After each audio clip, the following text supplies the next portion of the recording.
What's up, everybody? It's Datum, and my hair is amazingly crazy today. But today, I'm going to talk pretty quickly, but it's kind of like a full video on difficulty class and adventure paths. And this is kind of a response to the RPG Pundit, which I watched his video a little while ago.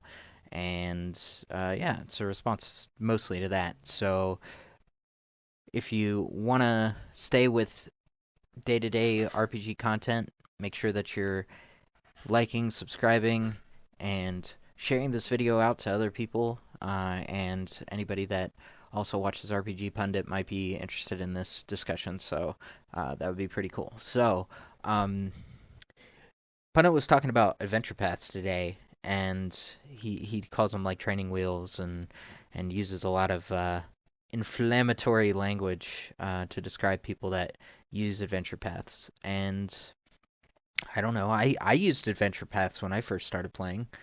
It was a good way to kind of see how an adventure actually was put together.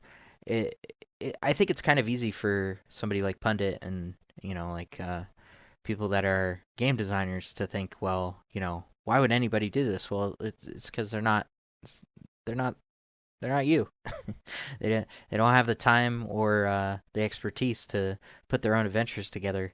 And really, with what's kind of going on with my D&D RPG free kind of thing that I'm doing, the Player's Handbook and the Dungeon Master's Guide really don't give you enough to actually have a campaign setting right out of the box.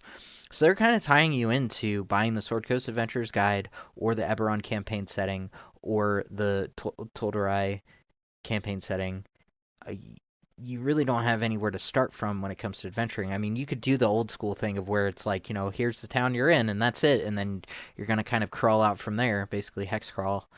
And that could be something that some people do, but I really think that you have to be kind of at a very sophisticated level, the less that you have when it comes to products that are already put together before you sit down at the table. Um, and another thing that Punnett kind of talks about is about, I think he was kind of getting at like difficulty class and how that is in modern D&D. And there are other games that do things that are way different. Like you got the Forge system, for example, really where all the narrative stuff is just fluff. There isn't really any way to change what your success level is because there isn't any real context with the environment.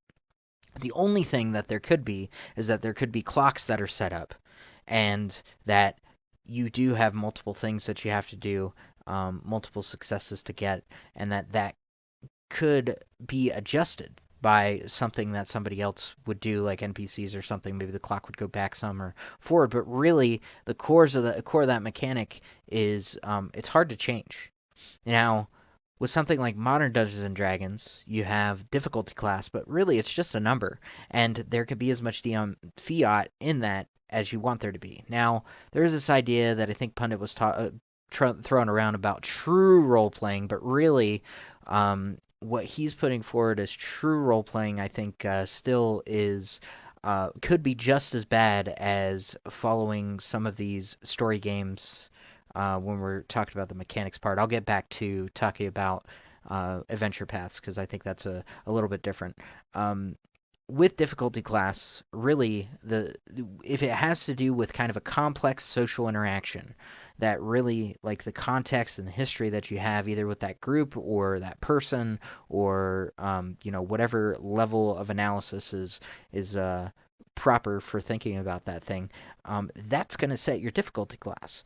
And even if it's something that should be pretty easy, um, I mean, there may be a lot of other things other than, can you fool this person? Can you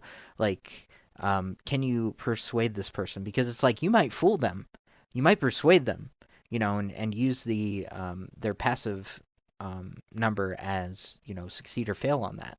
But even if you're able to do that, you may have to do other things and that's why I would probably do an interaction like that more on a difficulty class instead of just pass or fail on if you're able to influence the person that you're talking to or the group that you're talking to or not. There's a lot of variables that you could take into consideration, whether you're going to like where you're going to set your number, and then the players describe what they're going to do, and then you could do a lot of things even from there. They could get bonuses to their roll. They could get advantage or disadvantage depending on what they did, and so it could be a you could have really not a great idea about what is their chance of success in this situation. And I would be really hard pressed to give anybody a 100% success or failure chance on things when it comes to these narrative social situations in any RPG role playing situation. Really having no random element in these situations sit you in a situation where you have made the future the past because you already know what's going to happen. It might as well be the past. It's not really a future event at that point. So there should always be some level of uncertainty as to what's going to happen. You could do the best job and the most well thought out thing to make sure that this king wants you to help you by sending your part of his fleet with you to do something. You may have done everything in your imagination and in your power to make that happen, but really, even if the difficulty class is to a point where making him want to do that is trivial, you still need to roll. Because even if you're rolling with advantage, there's still a 1 in 400 chance that something is going to happen to where maybe he wanted to do that, but now there's a kraken out in the bay, and it's preventing anybody from leaving. It's like that uncertainty is one of the things that makes RPGs such an amazing platform that does things that are different than any video game or anything like that. Because there's a lot of situations in video games where you know 100% what's going to happen. And that's not what you want to do in an RPG. You want there to be some narrative space always for those kind of things to go awry. So I also was kind of looking at the advantage probabilities and stuff and disadvantage probabilities, just on the percentages of what would come up on the dice when you take the 2d20s into consideration. And I'm going to leave those calculations in the description. It's on this website called AnyDice, which I use when I'm trying to simulate things. It's a really good website, and I'm just kind of throwing it out there because it's a great resource. I think that's pretty much what I wanted to talk about when it comes to difficulty class. Now, for adventure paths, really, I think it's just, adventure paths like the little books that they put out. I think that Pathfinder puts them out and they're smaller and they're not like these big campaign books and that kind of thing. Well, a campaign book is basically just a collection of adventure paths. Like for you could put 4 adventure paths together. It'd probably be about the same size as a D&D 5th edition campaign book. It's just a way to play. It's a way to have like this very stark and slapping you in the face as a group. Look, this is the bad stuff that's happening, and we are the people that's gonna, like do what we can to make this better for the world.